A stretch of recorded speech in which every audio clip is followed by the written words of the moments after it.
అందరికీ నమస్కారం అండి. నా మిత్రులకి, శ్రేయోభిలాషులకి, నన్ను అభిమానించినటువంటి చాలామంది పెద్దలకి, నన్ను గౌరవించేటటువంటి సినిమా పెద్దలకి, అలాగే రాజకీయ పెద్దలకి అందరికీ పృథ్వీరాజు వినమ్రపూర్వకంగా నమస్కరిస్తూ, ఈ నెల 26వ తారీఖున నా మీద వచ్చిన అభియోగాలన్నిటినీ అన్ని రకాలుగా నా మీద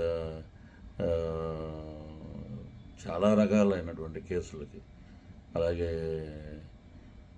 వీటికి అన్నిటికీ ఫుల్ స్టాప్ పెడుతూ 2016 నుంచి ఇప్పటి వరకు 2024 ఈ గడిచిన 9 సంవత్సరాలు నేను పడిన క్షోభ, నేను పడిన మానసికమైనటువంటి లేదా ఎన్నో నిద్రలేని రాత్రులు గడుపుతూ ఎన్నో రకాల కథనాలు, ఎవరికి వారు ఇష్టం వచ్చినట్టు కథనాలు రాయటం చాలా మనస్తాపానికి గురి చేసి, ఇంకా నిజంగా నేను బతికున్నానంటే అది న్యాయం మీద నమ్మకమే.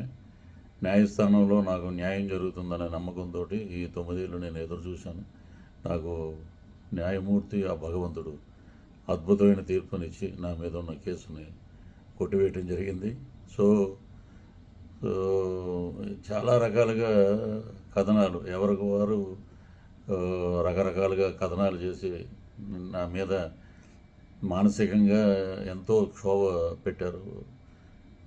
వీరందరూ తెలుసుకోవాల్సిన సత్యం ఏంటంటే, ఏమండి ఎవరికైనా మీకేమన్నా మేమేమన్నా ద్రోహం చేసామా, మీకేమన్నా మీ జోలికి వచ్చామా, లేక మిమ్మల్ని ఏమన్నా ఎప్పుడైనా ఒక పల్లెత్తు మాట మాట్లాడామా? రాజకీయం అన్నాక ప్రతి రాజకీయ నాయకులు ఒక పార్టీ నుంచి ఇంకో పార్టీకి మారారనుకుందాం. మారినప్పుడు సైద్ధాంతిక పరమైనటువంటి మాటలు, రాజకీయాల్లో ఇటువంటివన్నీ సహజమే. ప్రతి మినిస్టరు, నేను ఒక వార్డు మెంబర్ కాదు, అట్లీస్ట్ ఒక బోర్డు మెంబర్ కూడా కాదు, ఒక పార్టీకి నమ్ముకుని ఆ సిద్ధాంతాల మీద మాట్లాడటం అనేది ప్రతి రాజకీయ నాయకుడు, రాజకీయం కావాలనుకునే వాళ్ళందరూ మాట్లాడతారు. కాబట్టి అర్థం చేసుకుని చాలామంది నన్ను ఆశీర్వదించారు. నేను నిర్దోషిగా నేను నిరూపించుకున్నాను. న్యాయస్థానం మీద నాకు ఉన్నటువంటి నమ్మకం, గౌరవం, న్యాయ వ్యవస్థ పట్ల ఉన్నటువంటి ఆ గౌరవం నన్ను ఈరోజు బ్రహ్మాండంగా తీర్పునిచ్చి మేజిస్ట్రేట్ గారు కేసు కొట్టివేయటం జరిగింది. నేను చాలా ఆనందంగా ఉన్నాను. సో ఈ విషయం మీకు తెలియపరచుకోవాలని సెల్ఫ్ వీడియో చేసి మీకు పంపిస్తున్నాను. 9 ఏళ్ళ నా నరకానికి ఒక ఫుల్ స్టాప్ పడింది. సో తెలుసుకుని ఏదైనా ఉంటే రాయండి.